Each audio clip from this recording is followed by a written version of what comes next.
Hello student, welcome to my channel Sarwan lecturer. आज का ये वीडियो क्लास 10 विज्ञान के लिए सबसे ज्यादा इंपॉर्टेंट है। जितने भी स्टूडेंट 27 फरवरी को साइंस का पेपर देने वाले हैं, आज का ये वीडियो लास्ट तक जरूर देखना। इस वीडियो में मैं आप लोगों को बताऊंगा जो क्लास 10 साइंस है, ठीक है, साइंस का आप लोगों को 27 फरवरी को पेपर है और हमारे पास ये है वायरल पेपर। जैसा आपको 27 फरवरी को आप लोगों को पेपर देखने को मिलेगा, ठीक है, ये हमारा एक वायरल पेपर है। जैसा आपका पेपर आएगा, ठीक है, सारी चीजें आज की इस वीडियो में मैं आप लोगों को बताऊंगा। आपको पेपर में 3 घंटे 15 मिनट दिए जाते हैं, ठीक है, आपको 3 घंटे 15 मिनट दिए जाएंगे। साइंस में कुल आपको 11 प्रश्न रहेगा, ठीक है, 11 प्रश्न रहेगा और ये वायरल पेपर है, इसी में से ही आपका जो प्रश्न है वो जरूर आएगा, ठीक है। और अगर आप ये पेपर पूरा सॉल्व कर लिए, मैं आप लोगों को सॉल्यूशन के साथ बताऊंगा, ठीक है।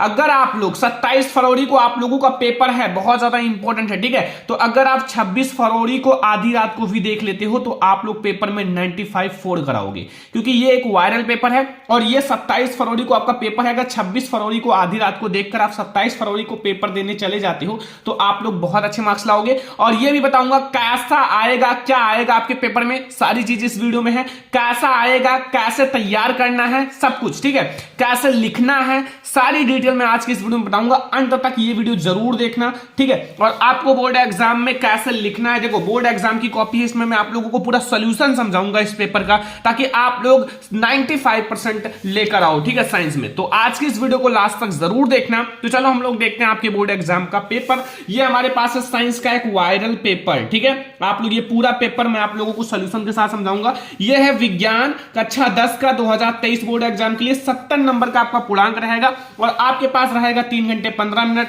ठीक है। कुछ आपके सामान्य निर्देश भी हैं।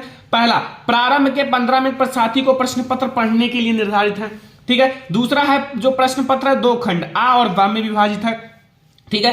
तीसरा है खंड आ तथा आपका बा जो है 3 खंड में, उपखंड 3 में है, का खा गा, ठीक है, विभाजित है। और चौथा निर्देश है प्रश्न पत्र में खंड आ बहुविकल्पीय है और इसमें आपका OMR शीट पर इसका आंसर आपको काले बॉल पॉइंट पेन से देना है, ठीक है। और ये आप लोग पूरा निर्देश पढ़ लेना। फिर हम लोग चलते हैं प्रश्न की ओर, जो आप लोगों के लिए बहुत ज्यादा इंपॉर्टेंट क्वेश्चन हैं, ठीक है।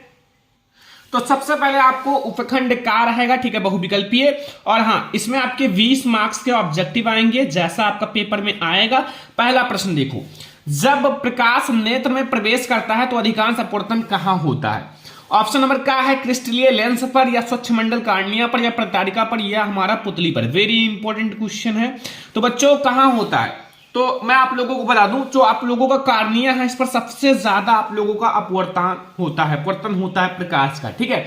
अगला क्वेश्चन देखो, निम्न में से कौन बोल्टता को निरूपित करता है? निम्न में से कौन बोल्टता को निरूपित करता है? सारा प्रश्न बिल्कुल तैयार कर लो, ठीक है। पहला है किया गया कार्य एंड बटे में आपका विद्युत धारा इंटू समय, या फिर किया गया कार्य इंटू आवेश, या किया गया कार्य इंटू समय बटे विद्युत धारा, या किया गया कार्य इंटू आवेश इंटू समय। ये बहुत ज्यादा आसान है। देखो V बराबर आपका क्या होता है, W/Q। मैं आप लोगों को सोल्यूशन भी समझा देता हूं, ठीक है, साथ में।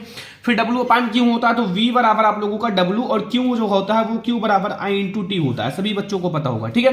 तो यहाँ I/T कर लो, अब देख लो, ठीक है, देख लो I/T आपने कर लिया तो ये हमारा किया गया कार्य है, ठीक है, किया गया कार्य और बटे में आपका विद्युत धारा इंटू समय।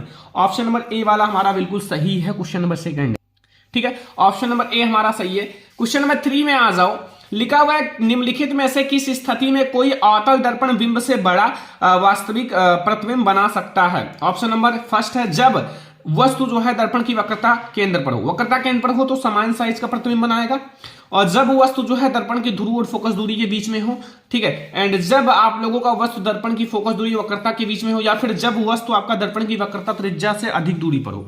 तो इसका जो राइट आंसर होगा, जब वस्तु हमारा जो आप लोगों का जब वस्तु दर्पण के फोकस दूरी और वक्रता केंद्र के बीच में होगा। देखो को फिगर के साथ समझाता हूं। जैसे हमारा ये हो गया अवतल दर्पण, ठीक है, अवतल दर्पण, ठीक है, ये हमारा मुख्य अक्ष है और यहाँ हमारा फोकस दूरी है और यहाँ हमारा वक्रता केंद्र, ये इसके बीच में रखा, ये आपका फोकस से होकर गई, ठीक है।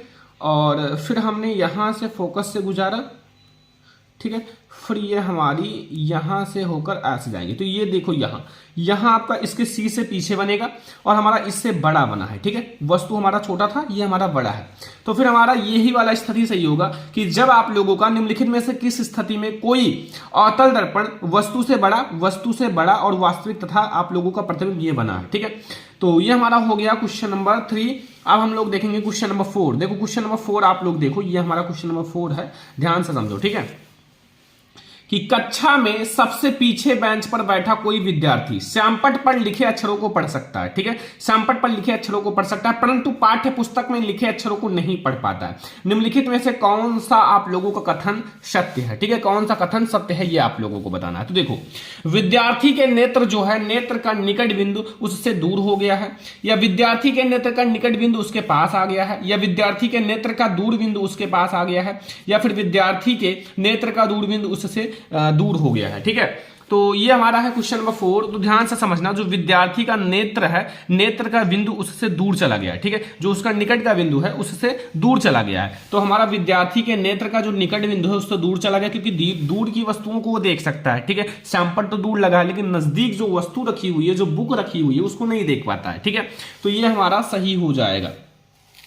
क्वेश्चन नंबर 5 देखो कि 5 प्रतिरोधक, ठीक है, जिनमें आप लोगों का प्रत्येक का प्रतिरोध 1/5 है, ठीक है, ओम है, उसका उपयोग करके कितना निम्नतम प्रतिरोध बनाया जा सकता है। इसका उपयोग करके 5 प्रतिरोध है, तो कितना निम्नतम प्रतिरोध बनाया जा सकता है। ऑप्शन नंबर का हमारा 1/5 ओम, या फिर हमारा 1/25 या 1/10 या 25, ठीक है। तो इसको आप लोग कैसे लगाओगे, बहुत ज्यादा इंपॉर्टेंट क्वेश्चन। देखो मैं आप लोगों को अच्छे से समझाता हूं। इसमें आपका 1/r समांतर क्रम में जुड़ा है ना, तो 5 प्रतिरोध है, 1/1/5 है, ठीक है। ये इस टाइप से आपके 5 प्रतिरोध हैं, 1/5 है ना, तो इस तरह से लिखोगे 1/1/5। ऐसे आपको 5 प्रतिरोध को लेना है, ठीक है, 5 प्रतिरोध को, यानी कि 1 2 3 4 5। तो ये हमारा हो जाएगा 1/r जो हो जाएगा वो हो जाएगा 5 + 5 + 5 + 5 एंड +5, ठीक है। 1/r जो होगा वो 25 हो जाएगा, और r जो होगा वो होगा 1/25, यानी कि बहुत ही निम्नतम प्रतिरोध 1/25 हमारा खा वाला सही हो जाएगा, ठीक है, 1/25 बिल्कुल सही है। अगला क्वेश्चन देखो, हमारा क्वेश्चन नंबर 6 है कि दिए गए चित्र के अनुसार कागज के तल में स्थित किसी क्षैतिज तार में पूर्व से पश्चिम की ओर कोई नियत धारा प्रवाहित हो रही है।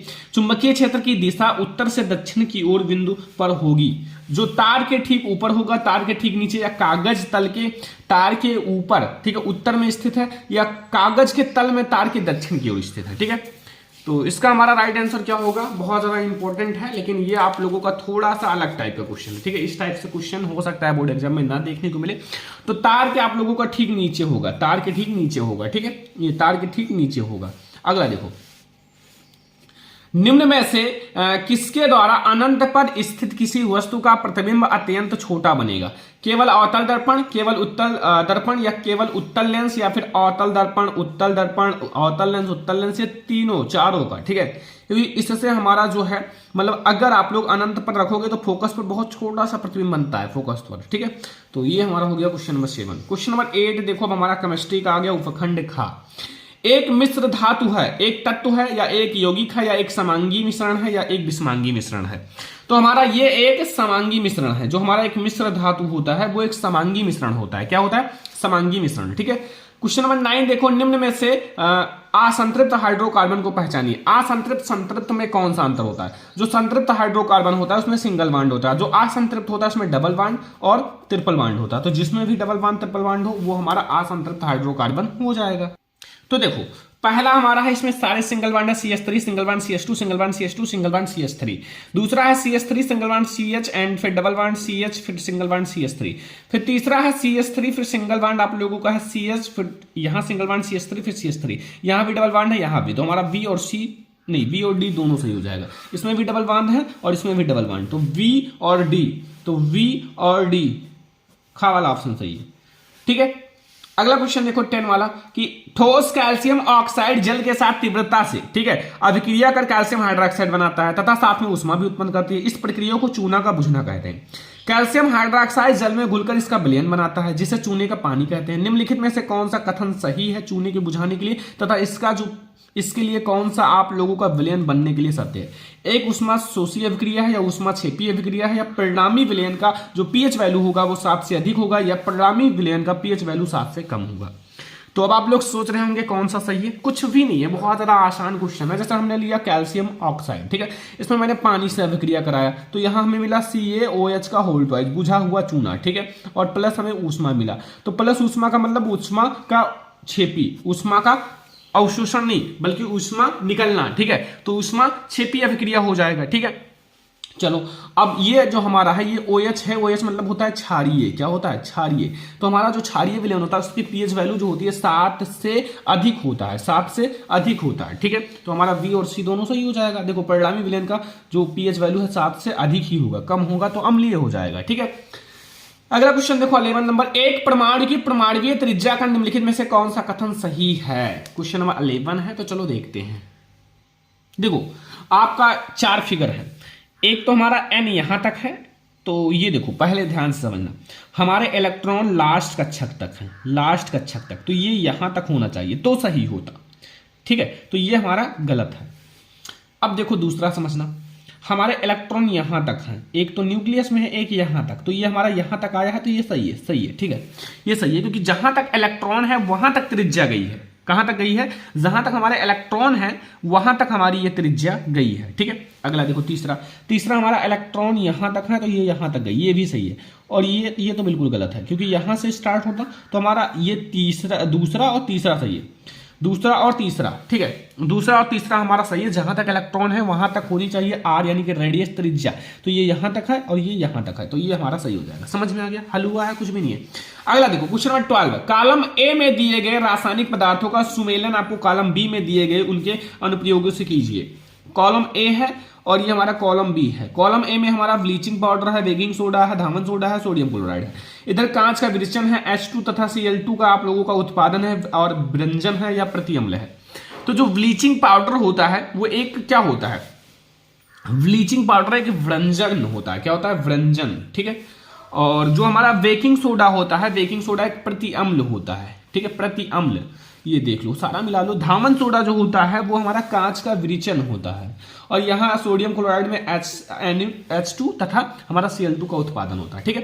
तो ये देख लो कैसा सुमेलन है आपका। ए वाला किससे गया, C से, ए वाला हमारा C से, देख लो ए वाला हमारा C से गया, ए वाला C से, कौन सा सही है। और बी वाला हमारा D से, बी वाला हमारा D से, ये वाला बी वाला D, और C वाला हमारा A से, C वाला A से, और हमारा D वाला V से, D, ये वाला सही है, गा वाला, ठीक है।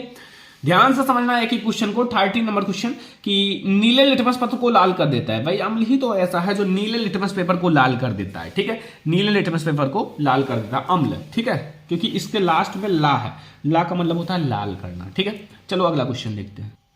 अब हमारा आ गया उपखंड गा, बायोलॉजी, ठीक है। चूने के पानी से भरी प्रखनली जो है में जो आप लोग जब मुंह द्वारा फूका जाता है तब चूने का पानी किसकी मौजूदगी के कारण दुधिया हो जाता है। जब आप मुंह के द्वारा फूकोगे तो उसमें क्या होता है, आप जब सांस लेते हो तो ऑक्सीजन लेते हो, ठीक है, और जो निकालते हो वो कार्बन डाइऑक्साइड होता है, CO2, तो CO2 के कारण जो होता है इसका रंग इसकी दुधिया हो जाता है, ठीक है।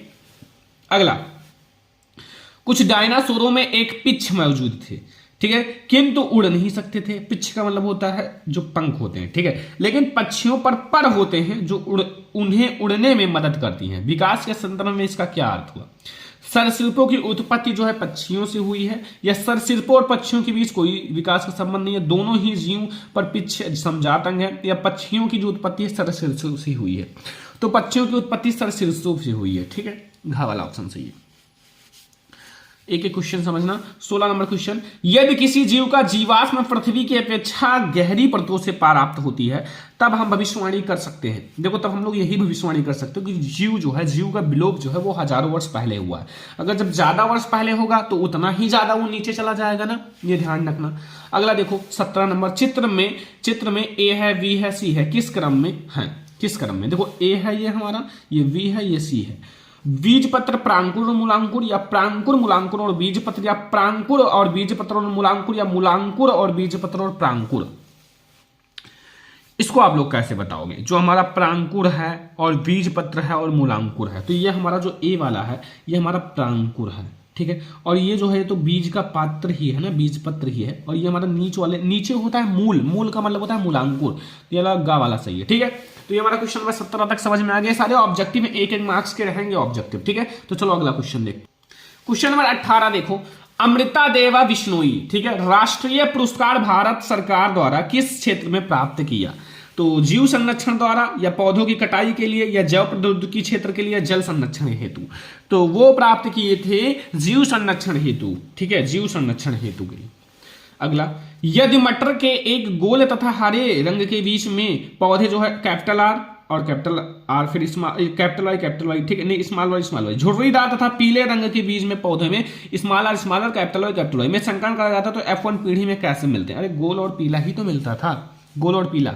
द्विव संकरण पढ़ा है, डबल वाला, ठीक है, एक तो सिंगल वाला होता है, एक संकरण एक डबल होता है, ठीक है। अगला देखो, लास्ट 20 ऑब्जेक्टिव रहेगा।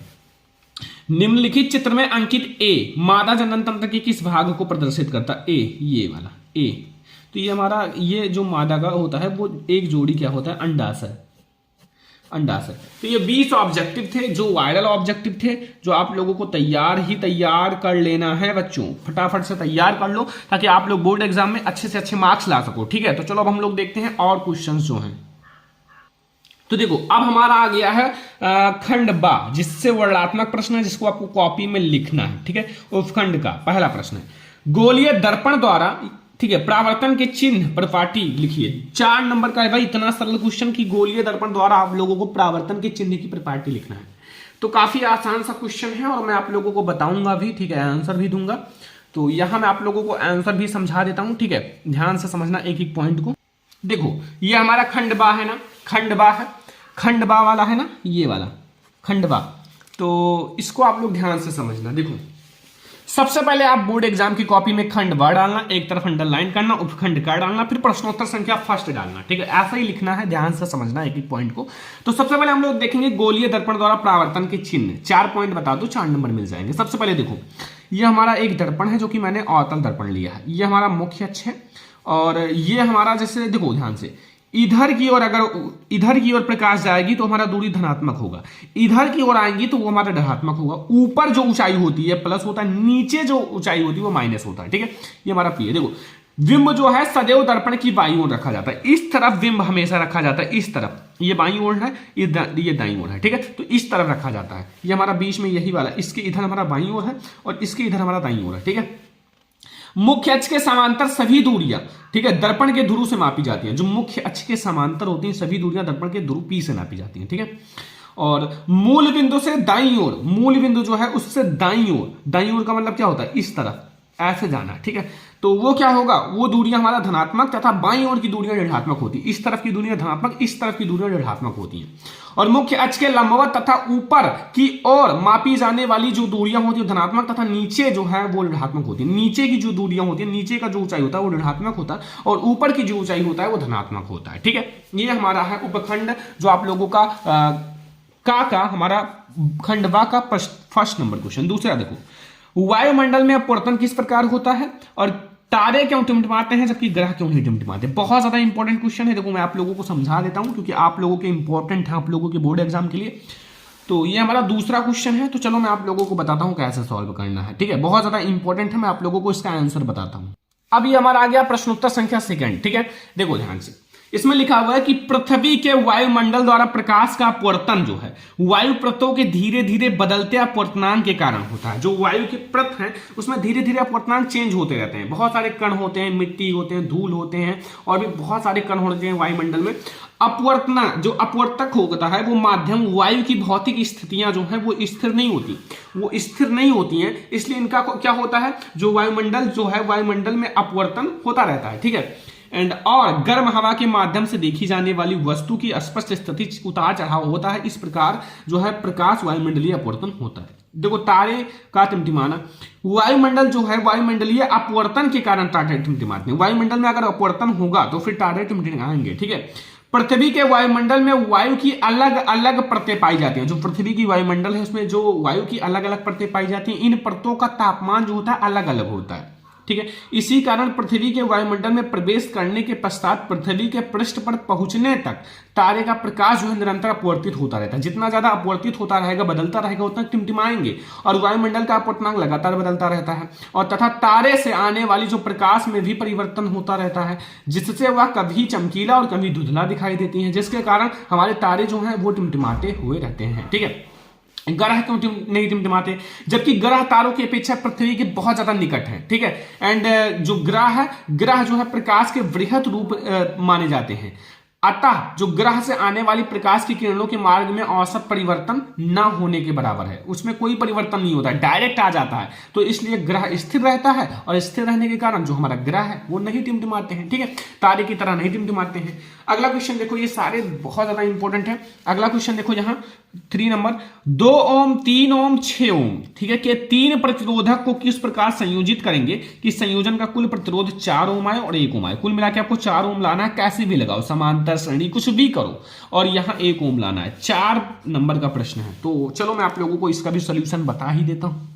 यह है हमारा प्रश्न उत्तर संख्या 3। ठीक है, इसमें देखो 2 ओम, 3 ओम, 6 ओम को पहले आप समांतर क्रम में जोड़ लो। जो हमारा ये है, देखो ध्यान से, एक हमारा 2 ओम का प्रतिरोध, एक 3 ओम का, एक 6 ओम का, एक पहले आप समांतर क्रम में जोड़ लो। किस क्रम में?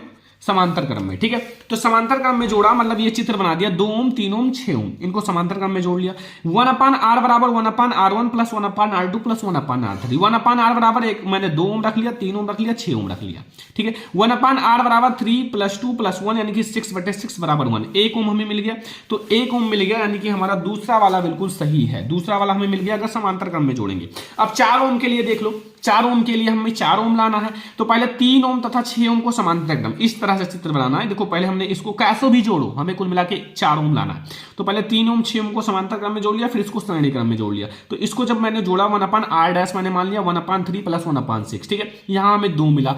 r जो है वो हमें क्या मिला, यहां जो हमें क्रॉस मल्टीप्लाई करा लो तो यहां हमें r' जो होगा वो 2 ही मिलेगा। ठीक है, तो यहां r2 जो हमारा r ओम है, जो हमारा r' वाला ओम है, यानी कि 2 ओम और ये 2 ओम एक्स्ट्रा, तो ये दोनों जुड़कर हमारा 4 ओम हो जाएंगे। ठीक है, तो ये हमें 4 ओम वाला भी मिल गया। ठीक है, तो हमें ये दोनों मिल गया, यानी कि हमारा 4 नंबर फिक्स हो गया। ठीक है, अब आगे का क्वेश्चन देखो, जो हमारा अगला क्वेश्चन है। देखो अगला क्वेश्चन है यहाँ, क्वेश्चन नंबर 4 है, दक्षिण हस्त अंगुष्ठ नियम में अंगूठे की दिशा क्या निर्दिष्ट करती है? यह नियम किस प्रकार के फ्लेमिंग के वाम हस्त से भिन्न है? किसी क्षैतिज शक्ति संरक्षण लाइन में पूर्व की पश्चिम की ओर विद्युत धारा प्रवाहित हो रही है, इसके ठीक नीचे की ओर बिंदु पर तथा इससे ठीक ऊपर के बिंदु पर चुंबकीय क्षेत्र की दिशा क्या होगी? 6 नंबर का अगर आप लोग ये नहीं जानते हो तो विद्युत मोटर के सिद्धांत की कार्यविधि स्पष्ट कीजिए, विद्युत मोटर में विभक्त वाले का महत्व। ये 6 नंबर का है, इसका मैंने वीडियो बना रखा है, देख लेना विद्युत मोटर के बारे में। तो यहां तक हमारे पूरे फिजिक्स हैं। ठीक है, फिजिक्स हैं, तो फिजिक्स तक मैंने आपको बता दिया, सारे ऑब्जेक्टिव क्वेश्चन का आंसर फिजिक्स का। ठीक है, अब मैं आप लोगों को बता दूं, जो हमारा केमिस्ट्री है इसका हम लोग क्या करेंगे, एक पार्ट 2 वीडियो लाएंगे। ठीक है, जिसमें मैं आप लोगों को सोल्यूशन बताऊंगा, लेकिन मैं आप लोगों को क्वेश्चन सारा बता देता हूं। ये वायरल पेपर है, इसलिए आप लोग जितना कोशिश करो तैयार कर लो। ठीक है, जितना कोशिश कर सकते हो तैयार कर लो। तो देखो 5 नंबर क्वेश्चन है, निम्नलिखित यौगिकों की संरचना लिखिए। ठीक है, चित्रित कीजिए। क्लोरोप्रोपेन, 2 मेथिल प्रोपेनल या 2 डाई मेथिल ब्यूटेनॉल या फिर पेंटोनिक अम्ल। इसको मैं कल का पार्ट 2 जब आएगा ना तो सारा मैं आप लोगों को सोल्यूशन करा दूंगा। ठीक है, पार्ट 2 में।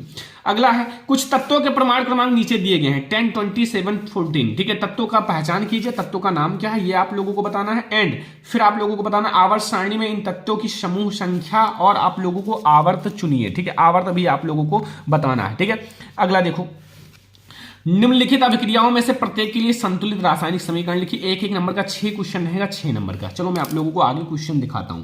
देखो 6 क्वेश्चन है। ठीक है, आपको संतुलित करना है। देखो पहला, कैल्शियम हाइड्रोक्साइड प्लस क्या जोड़ेंगे कि कैल्शियम कार्बोनेट तथा जल बन जाए। ऐसे 6 क्वेश्चन हैं, सारे का सॉल्यूशन कल आ जाएगा। पहले आप लोग पेपर सारा देख लो। ठीक है, अथवा आप इसको कर सकते हो संयोजन अभिक्रिया, संरक्षण और भ्रजन। 6 नंबर का बहुत ज्यादा आसान है, टिप्पणी करने के लिए 6 या 7 नंबर में आता ही आता है, आपको टिप्पणी करने के लिए आएगा ही। ठीक है, अब हमारा आ गया बायोलॉजी का वाला, निम्नलिखित संकरणों में से संतति की विशेषताएं क्या है? ये संकरण है, संतति है। ये फर्स्ट, सेकंड, थर्ड, फोर्थ, आप 4 का खा गा है, इसको 4 नंबर मिल जाएंगे। ठीक है, सारी की सॉल्यूशन की वीडियो कल ही मिल जाएगी, जो आपका पार्ट 2 है। 9 नंबर क्वेश्चन है, रंध्रों के खुलने तथा बंद होने की प्रक्रिया को चित्रित द्वारा समझाइए। बहुत ज्यादा इंपॉर्टेंट है। 4 नंबर का, वातावरण में कार्बन डाइऑक्साइड स्तर का जो नियंत्रण है करने के लिए कुछ उपायों का सुझाव दीजिए। 4 नंबर का, ठीक है। फिर यहाँ ब्रीको में मूत्र जो है निर्माण की प्रक्रिया का सचेत वर्णन को। 6 नंबर का ये नहीं आता तो मानव में नर जनन तंत्र। 6 नंबर का, नर तथा मादा में से कोई एक आएगा 6 या 4 नंबर में, ठीक है। तो ये हमारा है मॉडल पेपर, इसके आगे कुछ भी नहीं है, ठीक है। तो इतना आप लोगों को, ये हमारा एक वायरल पेपर है बच्चों, आप लोग ये पूरा तैयार कर लेना। मैं आप लोगों को कुछ सॉल्यूशन भी बताया है, जो सॉल्यूशन नहीं मिला है उसका पार्ट 2 वीडियो बहुत ही जल्द आ जाएगा, ठीक है। तो इस पेपर को अगर आपने पढ़ लिया तो आप लोग 90% जरूर लाओगे। तो आज का ये वीडियो बच्चों लाइक कर दो, शेयर कर दो, अगर चैनल पे सब्सक्राइब कर लेना। हम लोग ऐसे ही और बहुत सारी वीडियो देखेंगे। तो चलो मिलते हैं नेक्स्ट इंपॉर्टेंट वीडियो में, तब तक के लिए धन्यवाद।